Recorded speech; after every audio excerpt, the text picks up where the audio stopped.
Salam, Bapak Ibu, saudara-saudari sidang jemaat yang dikasihi dalam Tuhan Yesus Kristus. Selamat pagi dan salam sejahtera untuk kita sekalian.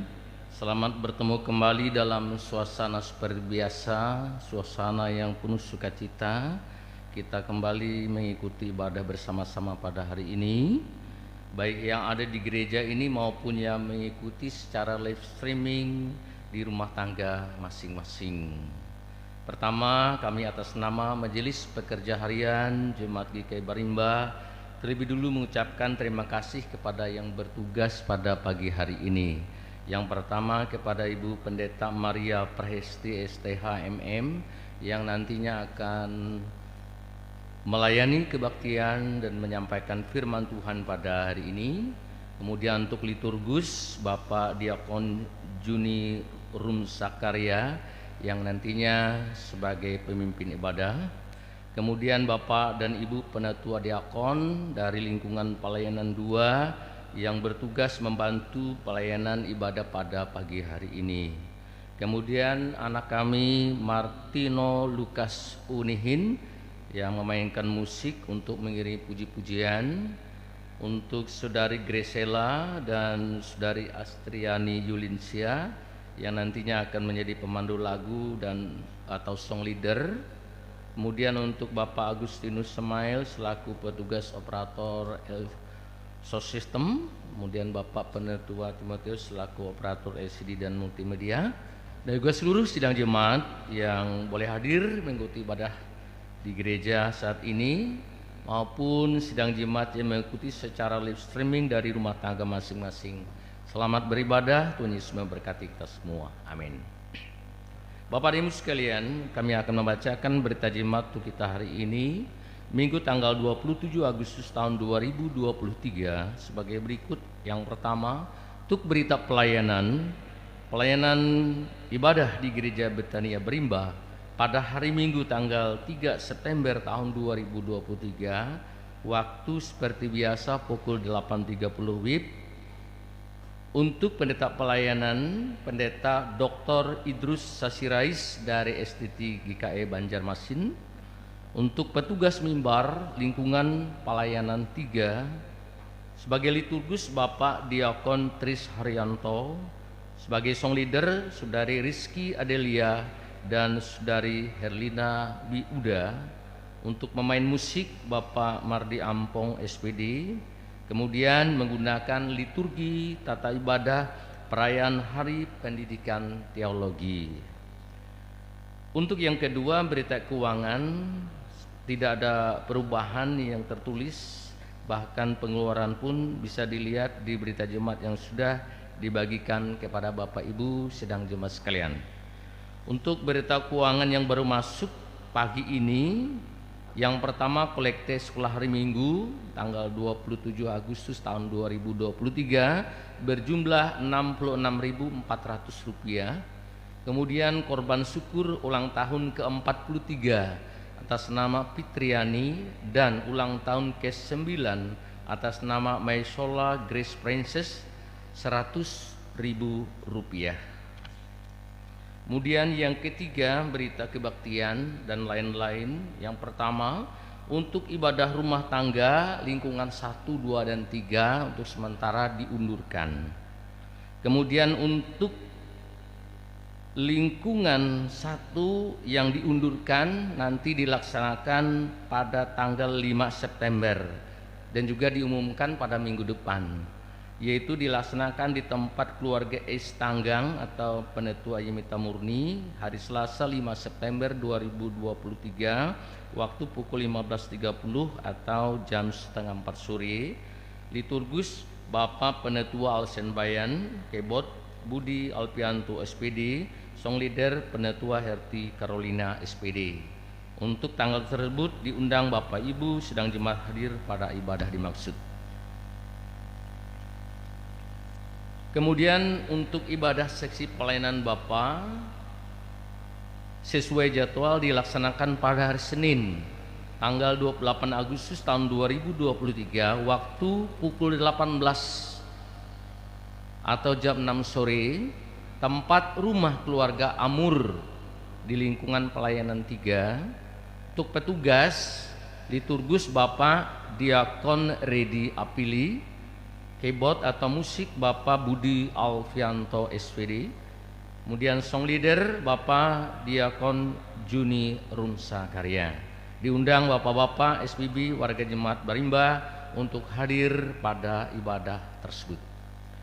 Kemudian untuk ibadah seksi pelayanan perempuan pada hari ini dilaksanakan hari Minggu tanggal 27 Agustus tahun 2023 waktu pukul 15.30 atau jam setengah 4 sore, tempat gedung gereja Betania Barimba. Untuk petugas liturgus Ibu Mary Alau, kemudian pemain musik anak kami Martino Lukas Unihin. Untuk song leader Ibu Penetua Esterlina. Diundang ibu-ibu SPP Jemaat Barimba untuk hadir pada ibadah dimaksud. Kemudian untuk seksi pelayan remaja hari ini juga dilaksanakan Minggu 27 Agustus 2023 waktu pukul 17 atau 5 sore, tempat gedung gereja Betania Barimba. Sebagai petugas sesuai jadwal liturgus Kesa Aristi Putri, dosa Paat Riri Chandra, persembahan Eprilino Kevin Joy, kemudian pendamping semua pendamping SPP untuk metode khotbah.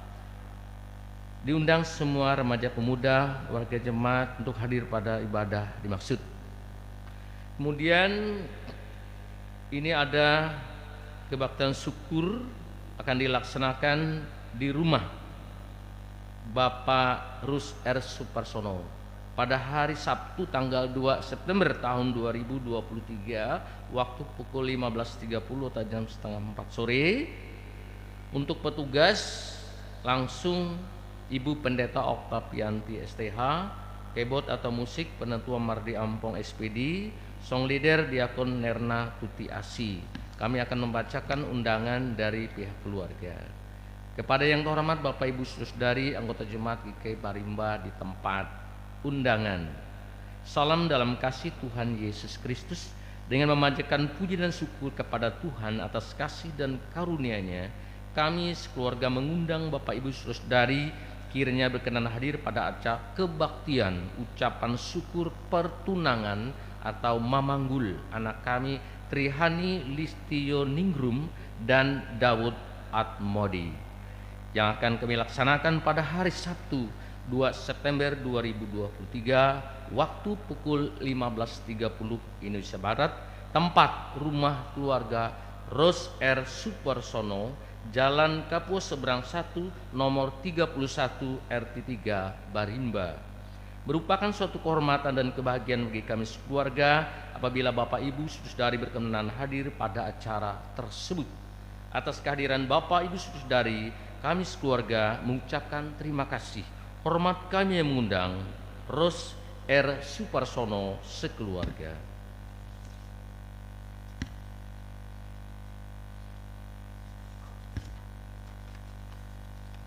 Kami sampaikan kembali ada dari Panitia Natal Jemaat GKI Barimba. Perihal pemberitahuan hasil rapat Panitia Natal Jemaat tahun 2023 kepada yang terhormat Bapak Ibu Saudari seluruh anggota Jemaat GKI Barimba di tempat. Salam dalam kasih Tuhan Yesus Kristus. Pada hari Selasa tanggal 22 Agustus 2023, Panitia Natal Jemaat GKI Barimba tahun 2023 sudah melaksanakan rapat perdana di Gereja Betania Barimba yang dihadiri oleh Ketua Majelis Jemaat GKI Barimba, koordinator seksi dan anggota dengan jumlah 26 orang dengan menghasilkan beberapa keputusan yang disampaikan sebagai berikut. Pertama, besar anggaran belanja untuk kegiatan perayaan Natal tahun 2023 sebesar Rp34.100.000. Kami ulangi, Rp34.100.000 yang dana bersumber dari pendapatan. Yang pertama, dana dari Hari Raya Gerejawi. Yang kedua, iuran wajib bagi ASN, Polri, TNI, BUMN, BUMD sebesar Rp200.000. Kami ulangi, iuran wajib atas nama ASN, Polri, TNI, BUMN, BUMI sebesar Rp200.000. Dan iuran wajib itu untuk pensiunan petani pekebun dan lain ditetapkan sukarela per kepala keluarga. Yang ketiga, diadakan lelang. Kemudian untuk selanjutnya juga ada jual lagu dari anak sekolah minggu, kemudian jual kalender, dan yang terakhir donatur. Itu adalah sumber dana yang dianggarkan.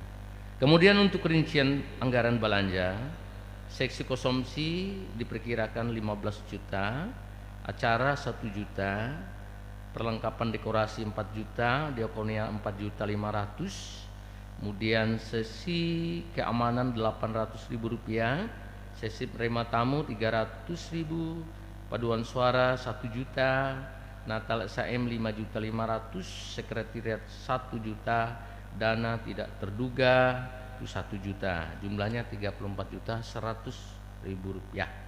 Kemudian sampaikan jadwal untuk kegiatannya. Lelang di gereja ini 2 kali, pada bulan Oktober dan November minggu kedua. Kemudian untuk anak SAM menyanyi di gereja ini sebanyak 4 kali, mulai dari bulan depan tanggal 3 September, kemudian Oktober, November, dan Desember minggu pertama. Demikian surat pemberitahuan ini disampaikan atas segala perhatian kita semua. Tidak lupa diucapkan terima kasih. Sekali lagi kami membacakan untuk SAM diberitahukan bahwa minggu depan tanggal 3 September akan menyampaikan puji-pujian itu dalam rangka penggalangan dana Natal tahun 2023. Mohon partisipasi anggota jemaat sekalian.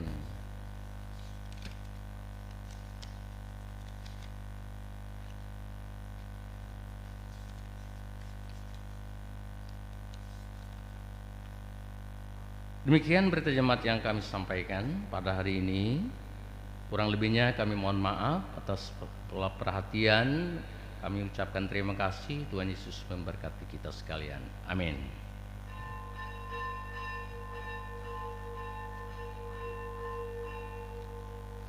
Bapak Ibu Saudari, kita akan memulai ibadah. Liturgi yang kita gunakan pada hari ini yaitu liturgi tata ibadah hari Minggu bentuk yang keempat. Sementara pendeta dan petugas yang akan memasuki ruangan ibadah,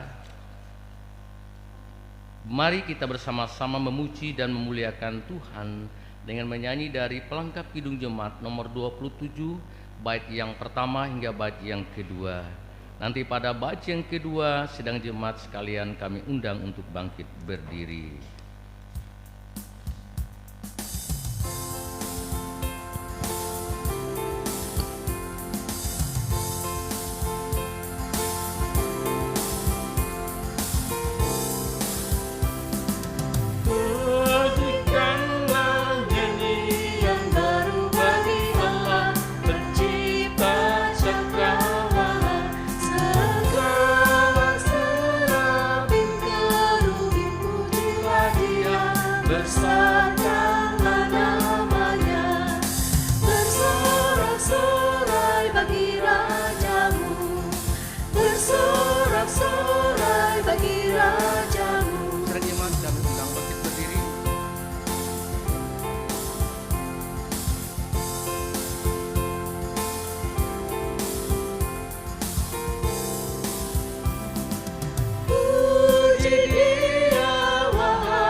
Saudara-saudara yang dikasihi Tuhan, mari kita memulai ibadah kita dengan pengakuan bahwa pertolongan kita adalah dalam nama Tuhan yang menjadikan langit dan bumi. Kasih karunia dan damai sejahtera dari Allah Bapa kita dan dari Tuhan Yesus Kristus menyertai kamu. Amin. Litani pengakuan. Kasihanilah aku ya Allah menurut kasih setiamu. Hapuskanlah pengalanggaranku menurut rahmat-Mu yang besar. Bersihkanlah aku seluruhnya dari kesalahanku dan tahirkanlah aku dari dosaku. Biarlah aku mendengar kegirangan dan sukacita. Biarlah tulang yang kau remukkan bersorak-sorai kembali. Kita sambut Linda Tani pengakuan dengan menyanyi dari Kidung Jemaat nomor 42.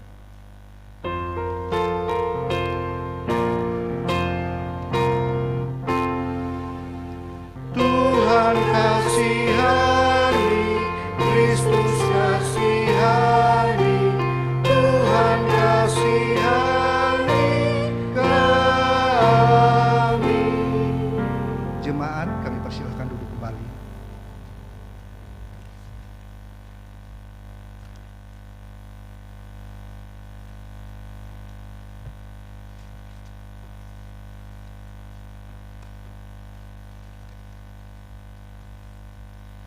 Saudara-saudari sidang jemaat yang kekasih dalam Tuhan kita Yesus Kristus, pembacaan Alkitab kita pada hari ini sesuai dengan Almanak Nas GKE diambil dari kitab Perjanjian Lama, yaitu dari Keluaran pasal 2 ayat 1-7. Dengan perikop Musa lahir dan diselamatkan. Seorang laki-laki dari keluarga Lewi kawin dengan seorang perempuan Lewi. Lalu mengandunglah ia dan melahirkan seorang anak laki-laki. Ketika dilihatnya bahwa anak itu cantik, disembunyikannya 3 bulan lamanya.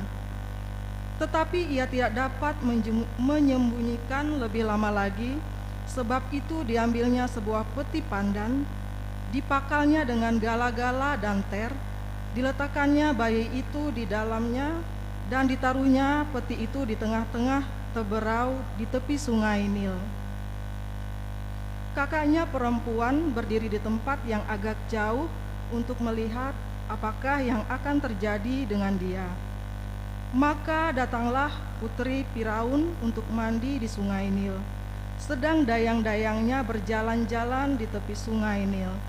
Lalu terlihatlah olehnya peti yang di tengah-tengah teberau itu. Maka disuruhnya hambanya perempuan untuk mengambilnya. Ketika dibukanya, dilihatnya bayi itu, dan tampaklah anak itu menangis, sehingga belas kasihanlah ia kepadanya dan berkata, "Tentulah ini bayi orang Ibrani."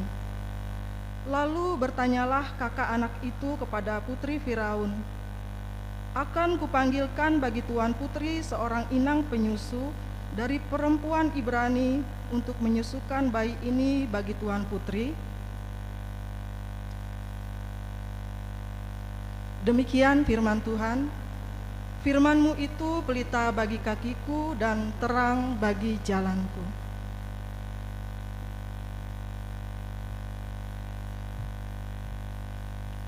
Sebelum kita mendengarkan pemberitaan firman Tuhan yang akan disampaikan oleh Ibu Pendeta Maria Prahesti STH MM, kita akan bersama mendengarkan puji-pujian yang disampaikan oleh jemaat GKE Lingkungan Pelayanan 2.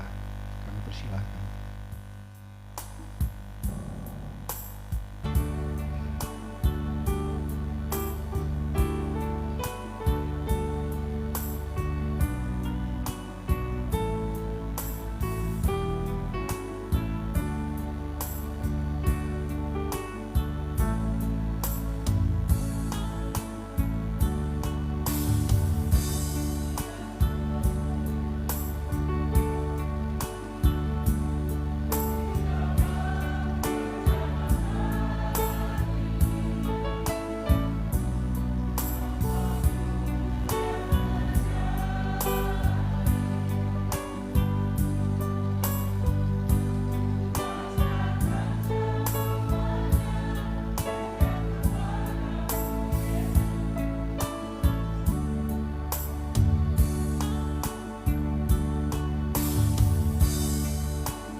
Shalom.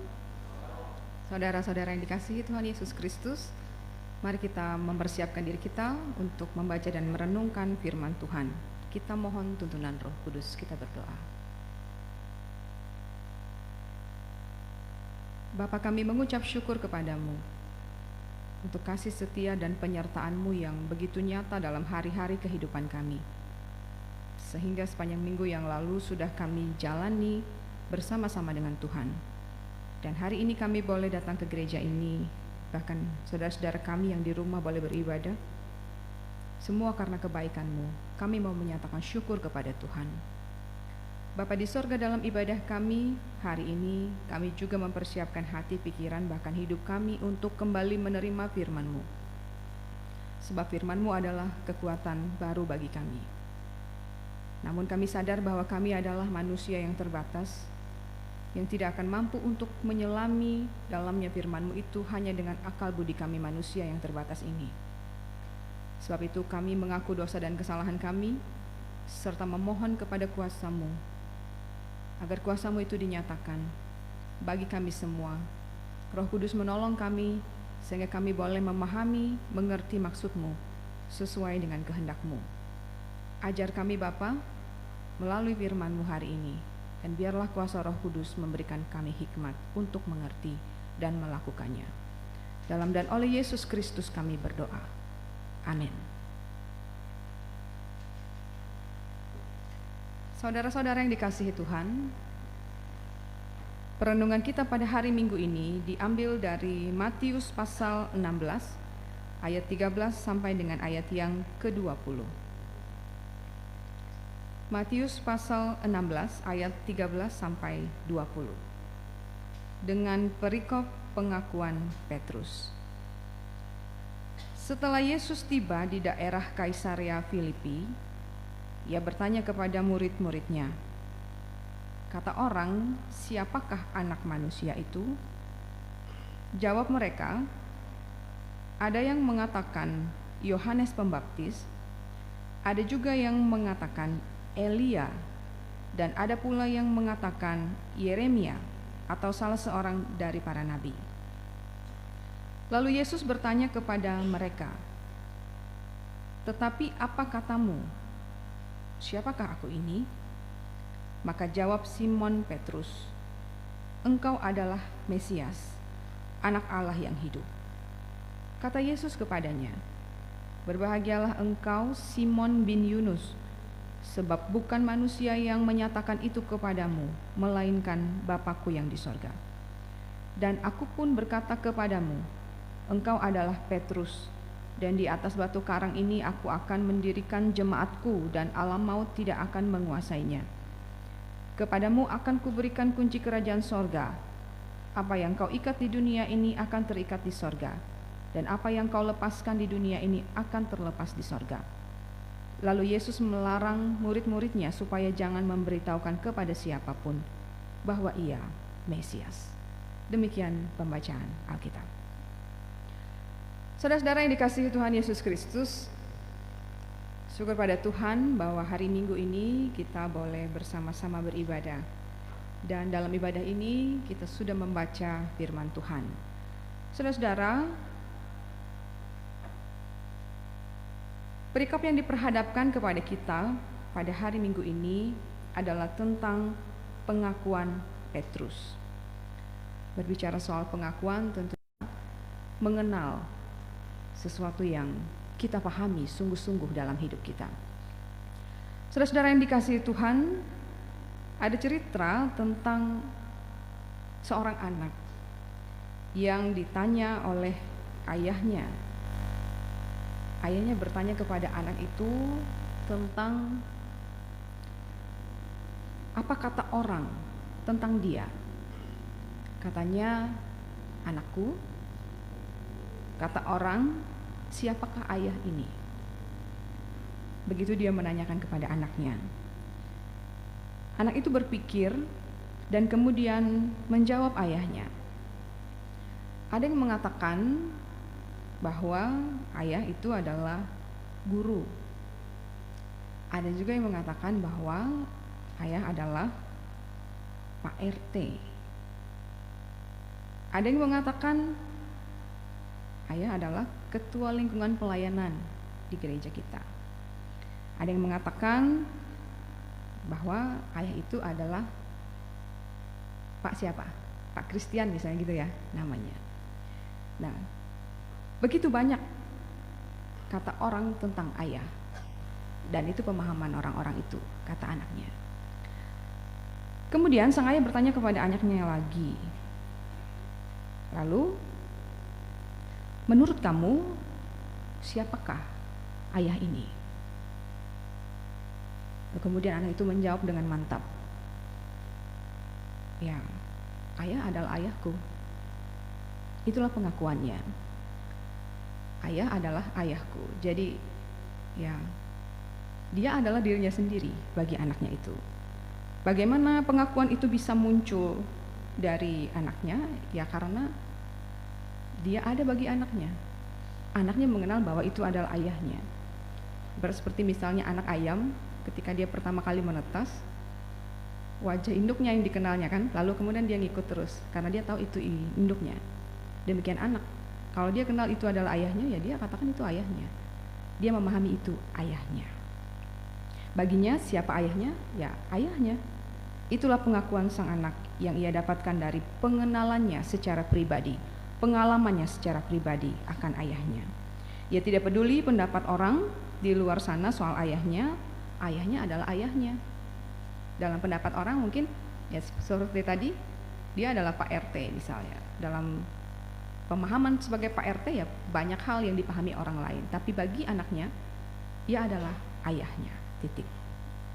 Saudara-saudara yang dikasihi Tuhan Yesus Kristus, suatu ketika disampaikan oleh nas kita ini bahwa Tuhan Yesus pernah bersama-sama dengan murid-muridnya berada di sebuah daerah yang adalah kota besar ketika itu. Kota besar milik Roma dengan masyarakat yang majemuk, yang beragam, yang melambangkan bahwa itu adalah pusat kekuasaan dan kebudayaan yang beragam ketika itu.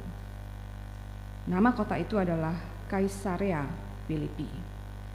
Dan di tengah-tengah keberadaan Yesus bersama-sama dengan murid-muridnya di tempat itu, ya tiba-tiba seperti itu tadi saudara-saudara. Yesus menanyakan sesuatu yang cukup pribadi kepada murid-muridnya.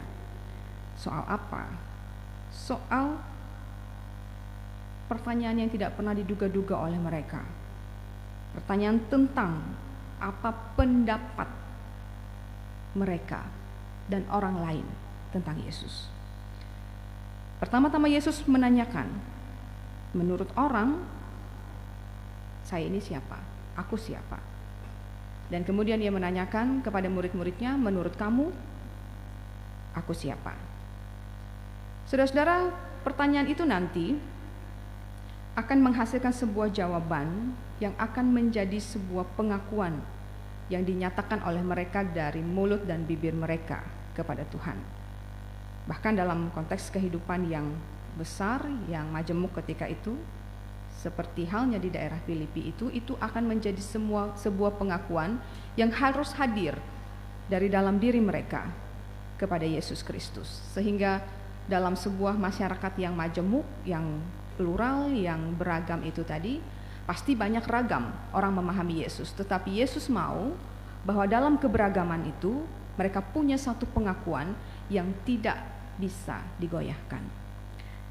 Yesus menanyakan tentang, menurut kamu siapakah aku ini?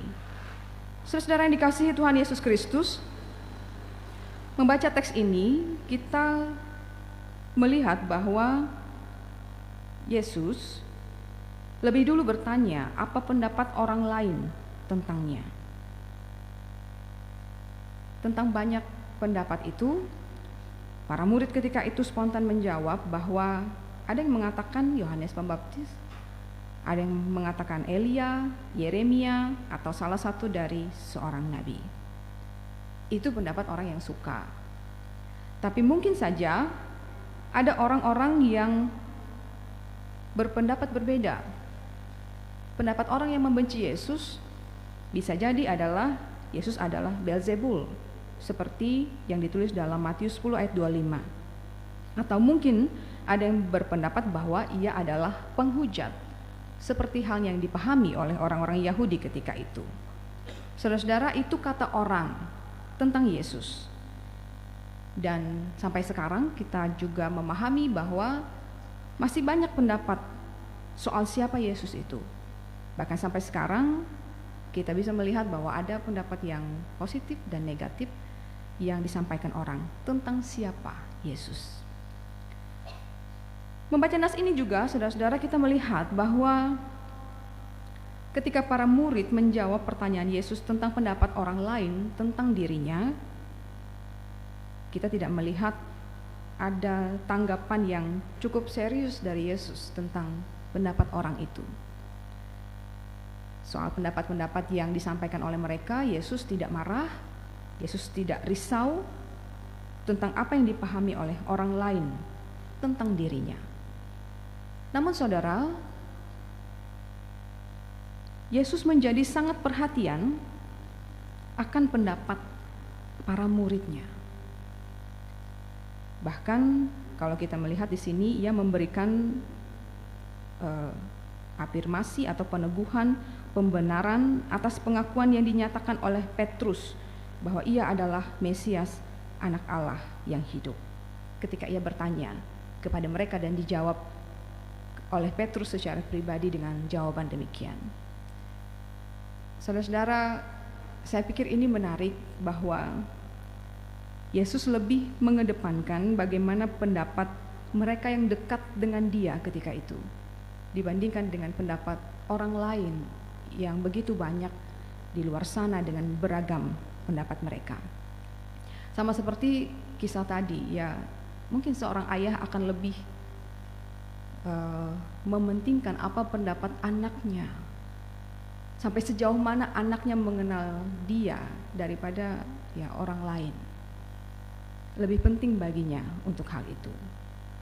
Dan kalau kita melihat juga bahwa Yesus sangat perhatian terhadap pendapat para murid, pada pengakuan mereka dari hati mereka yang terdalam, dari pengenalan mereka selama ini kepada Yesus, dari hasil kebersamaan mereka yang sudah mereka jalani hari-hari bersama Yesus. Yesus mau mendengar pernyataan soal itu, sebab itu penting. Penting karena Yesus tidak mau murid-murid saat itu salah memahami apa yang ditampakkannya dalam kesehariannya. Yesus tidak mau mereka salah memahami firman-Nya, perkataannya. Dan yang juga tidak kalah pentingnya adalah karena sebentar lagi kalau kita baca perikop selanjutnya itu, sebab Yesus akan menggenapi tugasnya. Ia akan mengalami peristiwa salib dan ia akan berhadapan dengan maut. Jadi kalau kita bayangkan, ya mungkin kita juga tidak mau saudara-saudara kalau sudah hampir maut menjelang begitu, orang terdekat kita masih salah paham pada kita atau masih gagal paham pada kita. Apa yang kita lakukan kemudian dipahami mereka berbeda dengan apa yang sesungguhnya ada di dalam hati dan pikiran kita yang mau kita tunjukkan kepada mereka. Jangan sampai mereka salah paham atau gagal paham atau tidak paham sama sekali. Apapun namanya itu, pokoknya ya tidak memahami lah begitu tentang apa yang sudah Yesus kerjakan selama ini, apa yang mau ia tunjukkan. Walaupun ia tidak mengatakan bahwa ia Mesias, tetapi apa yang dilakukannya, dikerjakannya, itu sudah mereka pahami sungguh-sungguh bahwa ia adalah Mesias dan anak Allah. Ibarat seperti kita melihat matahari, matahari tidak perlu mengatakan bahwa ia terang, ia panas, tapi kita mengalaminya setiap hari sehingga kita tahu bahwa ya itu terang, itu panas, itu matahari, ia tinggi dan seterusnya. Jadi Yesus menginginkan pernyataan itu, pengakuan itu, supaya ya ia mendengar sendiri apa pengakuan mereka, apakah yang ditunjukkan selama ini itu dipahami sungguh-sungguh oleh mereka. Saudara yang dikasihi Tuhan, apa yang dijawab oleh Petrus di sini adalah Petrus menyampaikan sebuah jawaban yang sekali lagi dibenarkan oleh Yesus. Ketika ia menjawab bahwa Yesus adalah Mesias, Yesus adalah anak Allah. Jadi dari sisi ini kita melihat bahwa Petrus sudah menyampaikan pendapatnya. Siapa menurut kamu saya ini? Tuhan, engkau adalah Mesias, engkau adalah anak Allah. Mesias dalam bahasa Ibraninya, Kristus dalam bahasa Yunaninya, dan Al-Masih dalam bahasa Arabnya, yang artinya sama, yaitu yang diurapi, sebuah gelar atau sebutan pada seorang tokoh yang mewakili Allah untuk menjalankan pemerintahan Allah di dunia sebagai juru selamat, sebagai pembebas. Petrus memahami itu. Dan kemudian Yesus juga mendengar jawaban Petrus, bahwa Petrus mengakui Yesus itu adalah anak Allah yang hidup. Dan istilah ini dipakai untuk menggambarkan hakikat Yesus sendiri, asalnya. Ibarat misalnya anak mana? Anak Barimba. Anak siapa? Anak Allah. Jadi asalnya, hakikatnya adalah Allah sendiri. Sebutan Yesus adalah anak Allah yang hidup menunjukkan bahwa Yesus berasal dari Allah.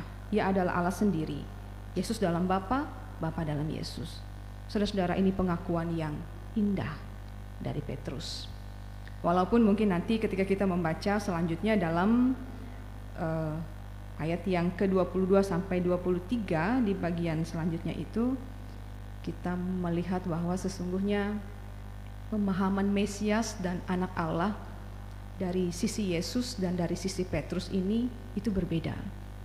Karena bagi Petrus ketika ia menyampaikan tentang Mesias dan anak Allah itu, ia memang mau Yesus menyatakan kerajaannya secara politik, kekuasaan, pemerintahan di tengah-tengah dunia. Tetapi Yesus sebenarnya bukan ingin menyatakan kerajaan dunia dengan kehadirannya, tetapi ingin menyatakan kerajaan Allah. Karena itu kita bisa melihat peralihan yang cukup jauh berbeda ketika kita melihat bahwa bagian ayat ini Yesus memuji Petrus, saudara-saudara, dengan sebuah pujian yang begitu indah, tapi kemudian pada ayat 22 sampai 23 ia mengatakan enyahlah iblis. Karena Petrus mengatakan bahwa jauhkan saja semua itu, penderitaan itu dari Engkau Tuhan. Jangan sampai itu terjadi. Padahal itu yang mau dinyatakan oleh Yesus. Jadi ya dari nas ini kita melihat bahwa sesungguhnya pengakuan Petrus bahwa Yesus adalah Mesias, anak Allah yang hidup, diteguhkan oleh Yesus sendiri, walaupun dalam prosesnya sesungguhnya ada juga gagal pahamnya Petrus ini ketika itu.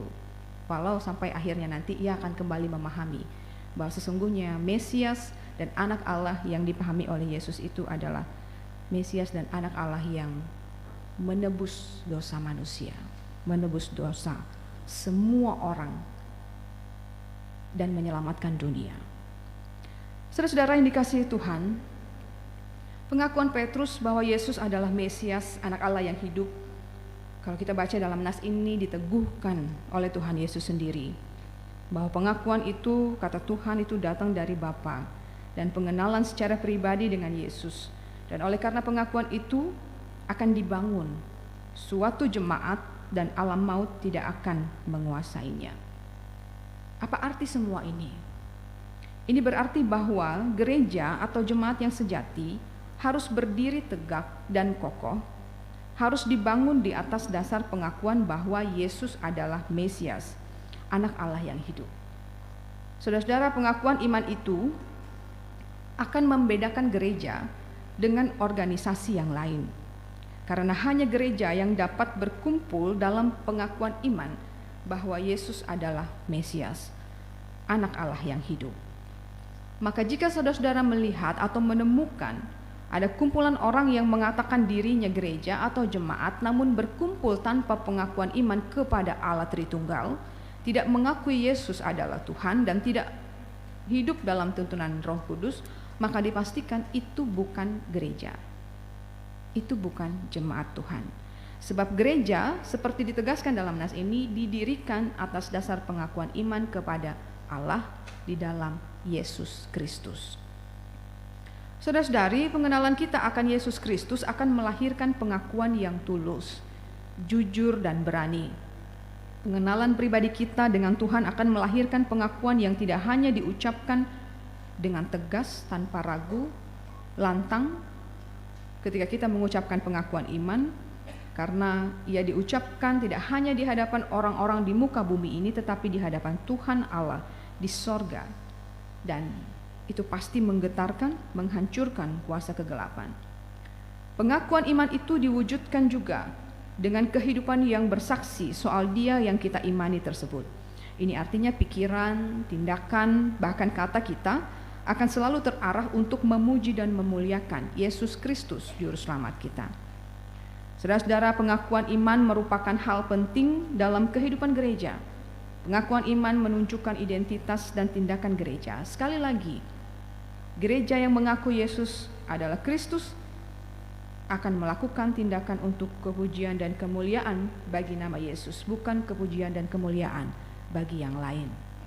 Itulah sebabnya saudara-saudara, gereja yang benar harus hidup dalam pengenalan yang benar terhadap Yesus Kristus. Dan sekaligus juga harus memperkenalkan dan menyaksikan Yesus Kristus secara benar. Yesus yang benar adalah Yesus Kristus, anak Allah yang hidup, yang berkuasa, yang berdaulat, Sang Juru Selamat, penebus dosa manusia. Bukan Yesus Kristus yang dipahami sebagai pemuas keinginan manusia. Artinya, ya Tuhan Yesus jadi tempat pemenuh berkat gitu. Mau datang kepada Yesus tuh kalau ada maunya, kemudian kalau tidak kasih berkat tinggalkan Yesus dan seterusnya. Kalau Dia tidak menunjukkan kekuasaannya di bumi, ya orang akan kecewa dan meninggalkan Dia. Bukan seperti itu.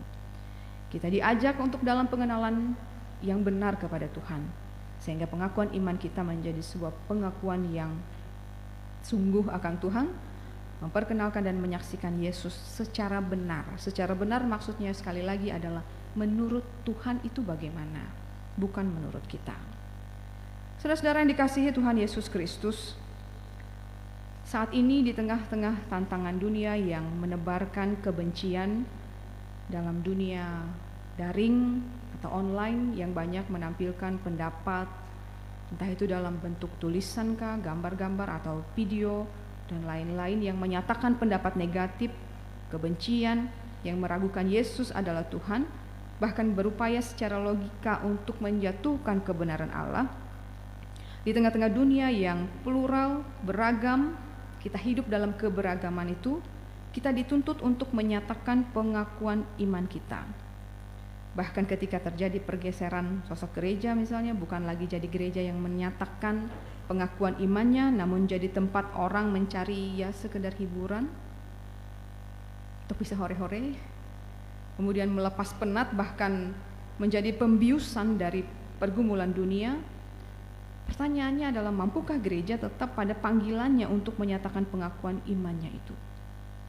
Jangan-jangan suatu saat oleh karena kita hanya ingin ya nyanyi-nyanyi saja, hore-hore di gereja, bahkan pengakuan iman rasuli pun mungkin akan ditiadakan. Jangankan melakukan, ingat pun tidak akan pengakuan iman. Lalu bagaimana kita bisa hidup dalam beriman dengan cara seperti itu? Saudara-saudara dalam Yesus Kristus, dari perenungan yang kita renungkan pada hari ini, yang pertama, mari kita berkomitmen untuk terus hidup dalam pengenalan yang benar kepada Allah dalam Yesus Kristus, sehingga pengakuan iman kita lahir dari hati yang percaya, yang sungguh-sungguh kepada Yesus Kristus, tidak menjadi salah paham ataupun gagal paham dengan cara kerja Tuhan bagi kehidupan kita. Tidak peduli apapun pendapat dunia, Tuhan Yesus lebih memperdulikan pengakuan pribadi kita kepadanya. Siapa Dia, itu yang penting baginya. Karena yang mengalami Tuhan itu kita, bukan mereka di luar sana yang secara negatif memahami Tuhan. Seperti itu juga Tidak peduli seberapa kuatnya dunia mau merebut hak keselamatan kita, tetaplah teguh dan setia sampai pada akhirnya. Tetaplah pada pengakuan Yesus Kristus adalah Tuhan dan Juru Selamat kita, dengan sebuah pengenalan yang benar, supaya kita bisa memahami Tuhan dengan cara Tuhan ingin untuk dipahami. Kemudian yang kedua, marilah kita menyatakan pengakuan iman kita itu bukan hanya dengan kata, namun dalam tindakan yang diarahkan untuk kepujian dan hormat bagi nama Tuhan di hidup kita. Sehingga kalau kita mengaku saat ini bahwa Yesus Kristus adalah Tuhan dan Juru Selamat saya, maka tunjukkanlah itu dalam perbuatan dan tingkah laku kita. Bagaimana kita hidup sebagai orang-orang yang diselamatkan, bagaimana Yesus betul-betul mengubah hidup kita, sehingga kita menunjukkan sebuah perangai yang baru di dalam Tuhan. Tidak lagi melakukan hal-hal yang tidak berkenan di hadapan Tuhan, tetapi melakukan puji hormat bagi nama Tuhan. Dan kemudian saudara-saudara, yang ketiga, saya pikir penting juga untuk kita memahami nas ini dari sisi yang lebih dekat lagi dalam kehidupan kita di dalam keluarga kita masing-masing. Mungkin saudara-saudara perlu untuk mengambil waktu dengan orang-orang yang saudara kasihi, yang dekat dengan saudara, seperti halnya yang dilakukan oleh Yesus ketika itu. Cobalah ambil waktu untuk mengkonfirmasi kepada mereka tentang siapa kita ini di hadapan mereka, di hadapan orang-orang yang kita kasihi. Ya, sekali lagi saya pikir adalah sesuatu hal yang perlu mengingat seperti yang dialami oleh Yesus menjelang ia menghadapi maut itu. Ia ingin bahwa waktu yang dijalani bersama-sama dengan orang terdekatnya itu sungguh-sungguh adalah sebuah waktu yang diisi dengan pemahaman yang benar tentang dirinya. Mari kita coba untuk mempraktekkan ini kepada orang-orang yang kita kasihi. Siapa kita menurut istri kita? Siapa kita menurut suami kita? Mungkin apa yang kita tampakkan selama ini itu membuat mereka salah memahami tentang apa yang kita tampakkan itu. Siapa kita bagi anak kita? Sehingga kita bisa mendengar dengan jelas. Kalau memang benar seperti itu, ya syukur puji Tuhan. Misalnya begini, kita mau bahwa kita ini dikenal, nanti kalau kita sudah meninggal, ya mereka akan mengenang kita, misalnya kita adalah ibu yang baik misalnya gitu. Ibu yang telaten untuk menjaga mereka, mengatur makanan mereka supaya mereka sehat dan seterusnya. Itu yang kita mau. Tapi prakteknya seperti apa? Ya mungkin kita mempraktekkan kebaikan kita itu dengan kecerewetan kita itu ya, Bu ya. Jadi kuman nih, gitu kan. Jadi yang diingatnya itu konfirmasi ke dia. Menurut kamu siapa ibu ini?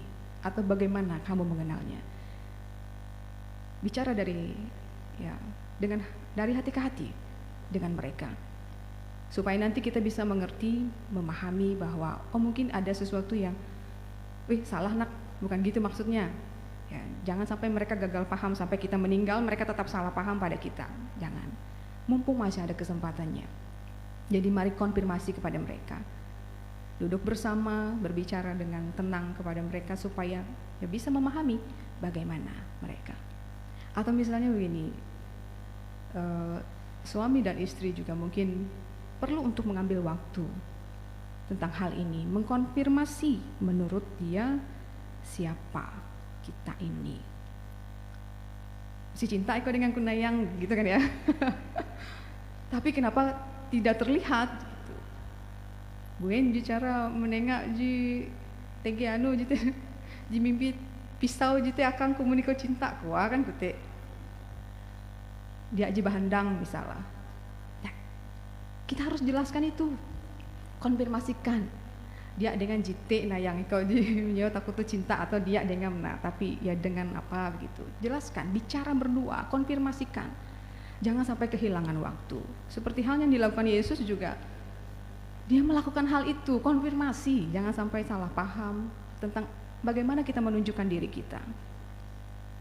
Atau ya ibarat begini, mohon maaf, sombong lu gitu kan, nias kesombongan, padahal dia behining gitu nih.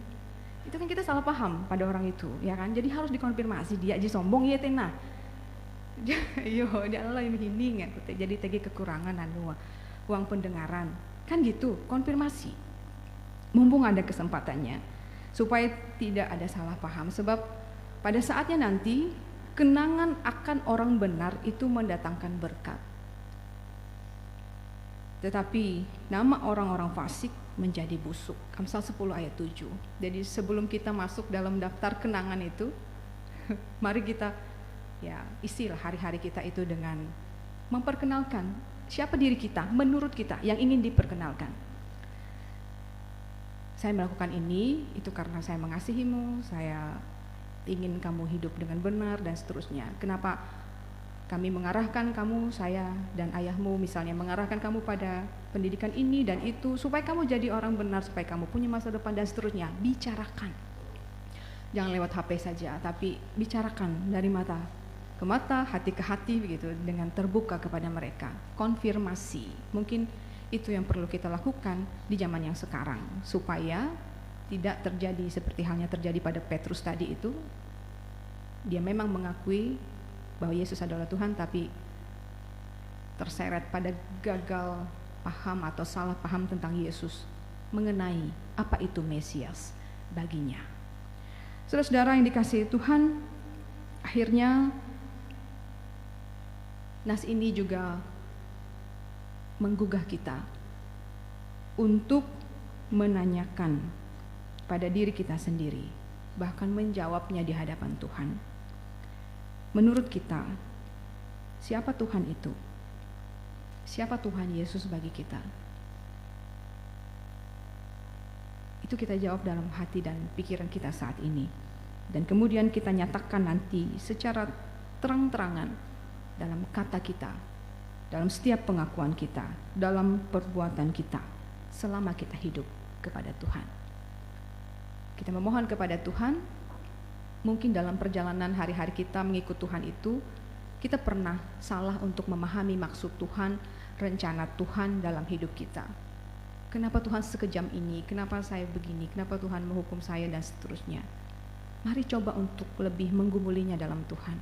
Mungkin kita salah memahami maksud Tuhan itu, sehingga kita salah untuk mengenal Dia. Ambil waktu untuk bisa merenung, untuk bisa berdoa kepada Tuhan, supaya bisa lebih memahami maksud Tuhan, memperkenalkan dirinya, menyatakan dirinya untuk kehidupan kita. Pengakuan kita kepada Tuhan secara pribadi, sekali lagi itu penting di hadapan Tuhan. Karena itu, akuilah Tuhan dalam setiap kata dan juga perbuatan dalam kehidupan saudara-saudara. Tuhan memberkati kita.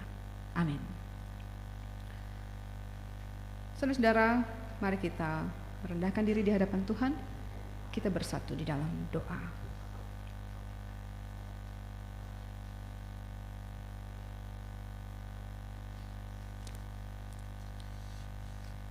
Bapa yang bertahta dalam kerajaan sorga, Bapa yang kami kenal dalam Yesus Kristus, kami bersyukur kami sudah membaca dan merenungkan firman-Mu saat ini. Kami sadar bahwa pemahaman kami pada firman-Mu itu tidak sempurna, tapi kami percaya bahwa kuasa Roh Kudus-Mu mampu untuk bekerja di dalam hati dan pikiran kami untuk menyempurnakan pemahaman kami itu seturut dengan maksud-Mu. Kerinduan kami Bapa adalah kami ingin lebih mengenal Engkau sebagaimana yang Engkau kehendaki untuk kehidupan kami. Sehingga dalam perjalanan hidup yang masih Tuhan berikan kepada kami ini, ajar kami untuk memahami Engkau secara benar, supaya kami tidak salah paham ketika Engkau menegur kami, mengajar kami, membawa kami untuk berproses, termasuk dalam hal-hal sulit dalam kehidupan kami. Kami tidak memahami itu secara salah dan menduga bahwa Tuhan tidak sayang kepada kami, Tuhan jahat kepada kami. Tetapi kami boleh memahami semuanya itu sebagai bagian dari cara Tuhan untuk menunjukkan kebaikan Tuhan, perhatian Tuhan yang lebih kepada kami.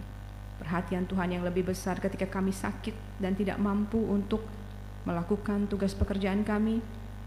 Perhatian Tuhan, kasih sayang Tuhan yang besar ketika kami menghadapi pergumulan kami dan memberikan kami jalan keluar. Perhatian dan kasih sayang Tuhan yang lebih besar lagi ketika kami boleh berproses dalam setiap situasi di hidup kami dan berkemenangan di dalam Tuhan. Ajari kami untuk lebih lagi mengenal Engkau dalam kehidupan kami. Dan ajari kami juga untuk menyatakan kasih Tuhan, kebaikan Tuhan itu bagi orang-orang di sekitar kami, supaya mereka juga memahami bahwa Tuhan hadir dalam kehidupan kami, dan itu dinyatakan dalam perjumpaan kami setiap hari dengan mereka, sehingga kebaikan Tuhan itu boleh tersampaikan melalui tindakan kami sehari-hari kepada orang-orang yang kami kasihi itu. Bapa di sorga, kami memohon agar firman-Mu itu boleh dinyatakan dalam kehidupan kami hari tiap hari. Izinkan kami untuk memperoleh kesempatan untuk hidup, supaya semuanya itu bisa dinyatakan dalam hidup kami. Ya Bapa di sorga, pada saat ini juga kami mau menyerahkan saudara-saudara kami terkasih jemaat di tempat ini. Kami sadar bahwa jemaat ini boleh ada itu karena Tuhan sendiri yang mengadakannya. Dan jika mereka boleh mengaku percaya kepada Tuhan, menjadi bagian dalam keselamatan dari Tuhan, kami percaya bahwa itu juga adalah pekerjaan Tuhan di tengah-tengah dunia untuk mereka semua.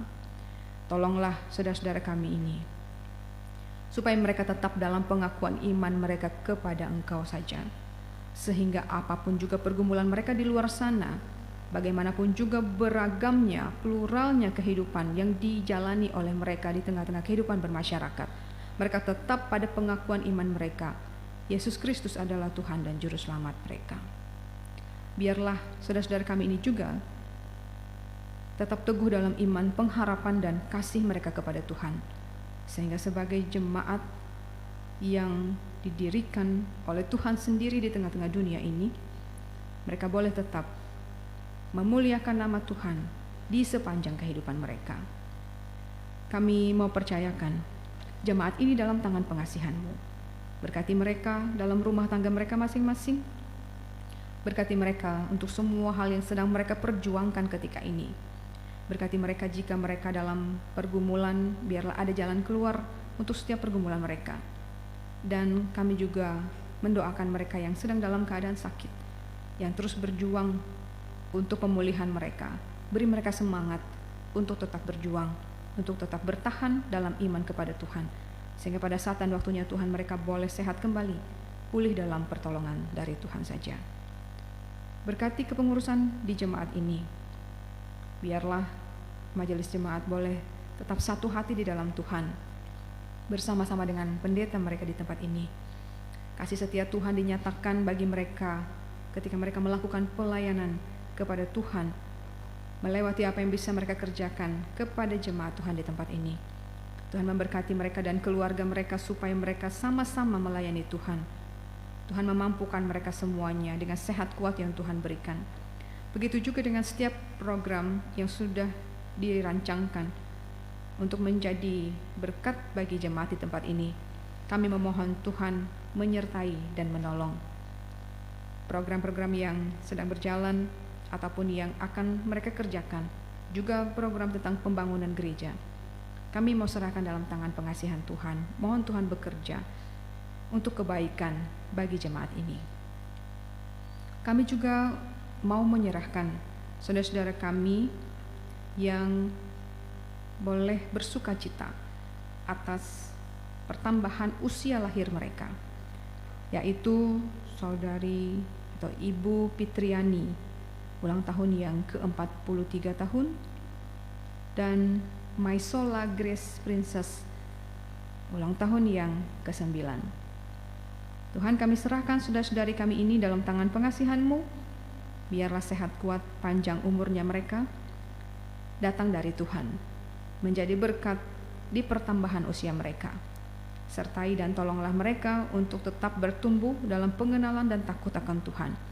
Dan berkatilah mereka dengan berkat-berkat yang Tuhan sediakan untuk kehidupan mereka.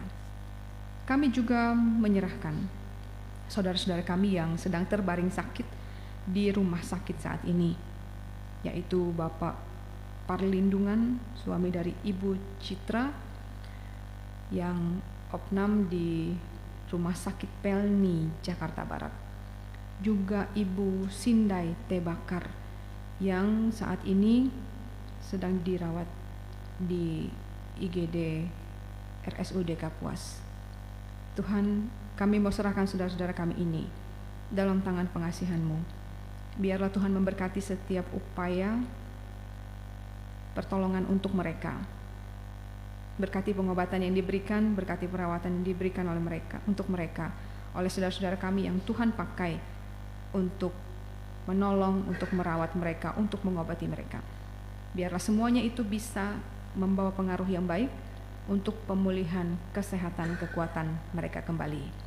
Cukupkan berkat untuk keluarga dalam mereka menghadapi masalah oleh karena ada saudara-saudara mereka atau keluarga mereka yang sedang dalam keadaan sakit ini. Biarlah Tuhan yang senantiasa mencurahkan berkat untuk mereka supaya bisa melewati permasalahan ini dengan baik dan tetap dicukupkan oleh Tuhan. Kami juga mau menyerahkan setiap hal yang mau kami kerjakan ke depan, terutama dalam minggu-minggu yang akan datang ini. Kami mohon tetap Tuhan memberkati dan menyertai kehidupan kami, tugas pekerjaan kami, juga perjalanan kehidupan kami, rencana-rencana yang ingin kami lakukan. Biarlah kami letakkan dalam tangan pengasihan Tuhan. Kami mohon Tuhan membuat kami berhasil dalam setiap hal yang kami lakukan. Kami doakan juga bangsa negara kami Indonesia ini, tempat di mana Tuhan menempatkan kami sekarang ini untuk hidup dan beribadah. Buatlah negara ini tetap aman, tetap damai sejahtera, supaya kami bisa bekerja berkarya bagi Tuhan dan juga menyatakan kemuliaan Tuhan melalui ibadah-ibadah kami kepada Tuhan, sehingga semuanya bisa kami lakukan dalam keadaan terjaga, terpelihara dalam berkat Tuhan di negara ini. Terima kasih Bapa di sorga. Kami mau serahkan juga seluruh doa dan permohonan kami yang kami ucapkan dalam hati kami masing-masing. Suatu permohonan dan doa yang tidak terkatakan melewati mulut dan bibir kami, tapi kami nyatakan dalam hati kami kepada Tuhan. Tuhan mengetahui semuanya itu, dan jika Tuhan berkenan, biarlah Tuhan mendengarkan doa kami. Sebab bukan kehendak kami yang jadi, tapi kehendak Tuhanlah yang jadi dalam kehidupan kami. Doa dan seruan kami ini kami bawa kepadamu dalam Yesus Kristus, Tuhan dan Juru Selamat kami yang mengajar kami bersama-sama berdoa demikian. Bapa kami yang di sorga, dikuduskanlah namamu, datanglah kerajaan-Mu, jadilah kehendak-Mu di bumi seperti di sorga. Berikanlah kami pada hari ini makanan kami yang secukupnya, dan ampunilah kami akan kesalahan kami, seperti kami juga mengampuni orang yang bersalah kepada kami. Jangan membawa kami ke dalam pencobaan, tapi lepaskanlah kami daripada yang jahat. Karena Engkau yang punya kerajaan dan kuasa dan kemuliaan sampai selama-lamanya. Amin.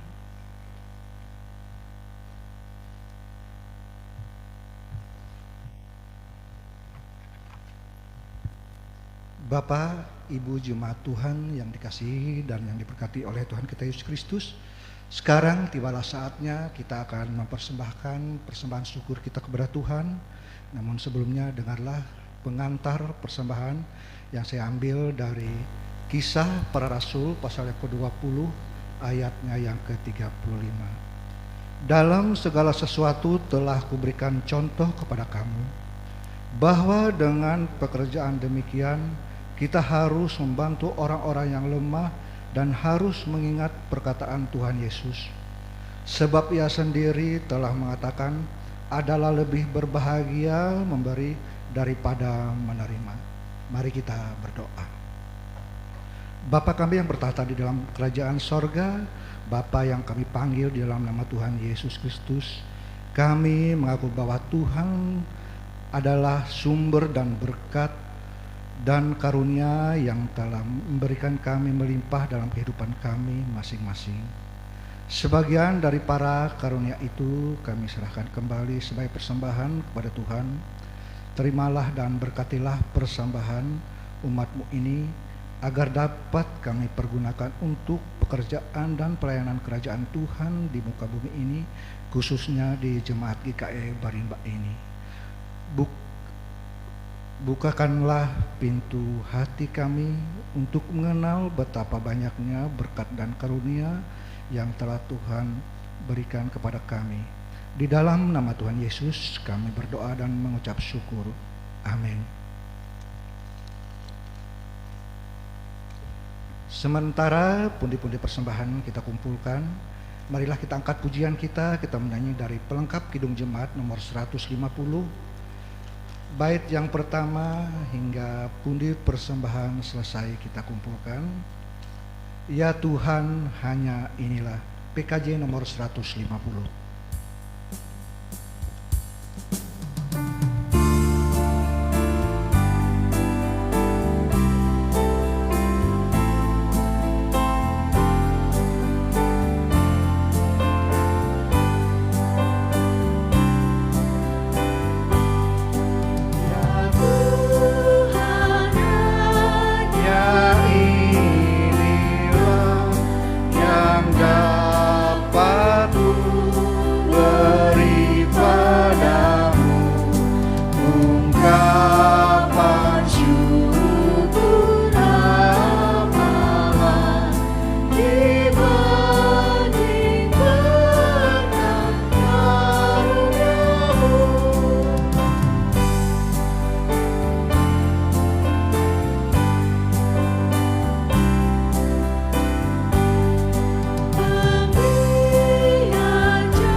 Bapak, Ibu, sidang jemaat yang dikasihi dan yang diberkati oleh Tuhan kita Yesus Kristus, marilah kita berdiri bersama-sama dengan sekalian orang percaya dari segala masa dan tempat. Kita akan mengikrarkan pengakuan iman kita secara bersama. Aku percaya kepada Allah Bapa yang Maha Kuasa, Khalid langit dan bumi, dan kepada Yesus Kristus, anaknya yang tunggal Tuhan kita, yang dikandung daripada Roh Kudus, lahir dari anak darah Maria, yang menderita di bawah pemerintahan Pontius Pilatus, disalibkan, mati dan dikuburkan, turun ke dalam kerajaan maut, pada hari yang ketiga bangkit pula dari antara orang mati, naik ke sorga, duduk di sebelah kanan Allah Bapa yang Maha Kuasa, dan akan datang dari sana untuk menghakimi orang yang hidup dan yang mati. Aku percaya kepada Roh Kudus, gereja yang kudus dan am, persekutuan orang kudus, pengampunan dosa, kebangkitan daging, dan hidup yang kekal. Haleluya.